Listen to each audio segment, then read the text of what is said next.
ഇന്ന് കടലക്കറിയാണ് തയ്യാറാക്കുന്നത്. അതിനായി സവാള, കറിവേപ്പില, പച്ചമുളക്, തക്കാളി, ചെറിയ ഉള്ളി, ഇഞ്ചി, മല്ലിപ്പൊടി, മുളക് പൊടി, മഞ്ഞൾപ്പൊടി, ഗ്രാമ്പൂ, പട്ട, കുറച്ച് നാളികേരം അരച്ചതും കൂടി തയ്യാറാക്കി വെക്കുക. ഇനി ചട്ടി ചൂടായതിനു ശേഷം അതിലേക്ക് കുറച്ച് വെളിച്ചെണ്ണ ചേർത്ത് ചെറിയ ഉള്ളി ചേർത്ത് നന്നായി മൂപ്പിച്ചെടുക്കുക. മൂത്ത് വന്നതിന് ശേഷം അതിലേക്ക് സവാള, കറിവേപ്പില, പച്ചമുളക്, ഇഞ്ചി, ഗ്രാമ്പൂ, പട്ട, കുറച്ച് ഉപ്പും കൂടി ചേർത്ത് നന്നായി വഴറ്റിയെടുക്കുക. ഇത് നന്നായി വഴണ്ടി വന്നതിന് ശേഷം അതിലേക്ക് പൊടികളെല്ലാം ചേർത്ത് നന്നായി പച്ചമണം മാറുന്നതുവരെ വഴറ്റുക. അതിനുശേഷം അതിലേക്ക് തക്കാളി ആഡ് ചെയ്യാം. തക്കാളി കൂടി ചേർത്ത് നന്നായി മിക്സ് ചെയ്തതിന് ശേഷം കടല വേവിച്ച് വെച്ചത് ഇതിലേക്ക് ആഡ് ചെയ്യുക.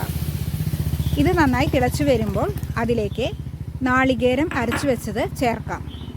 ഇത് ആവശ്യത്തിന് ഉപ്പ് കൂടി ചേർത്ത് ഒന്ന് തിളപ്പിച്ചെടുക്കുക. ഇനി നമുക്ക് സെർവ് ചെയ്യാവുന്നതാണ്.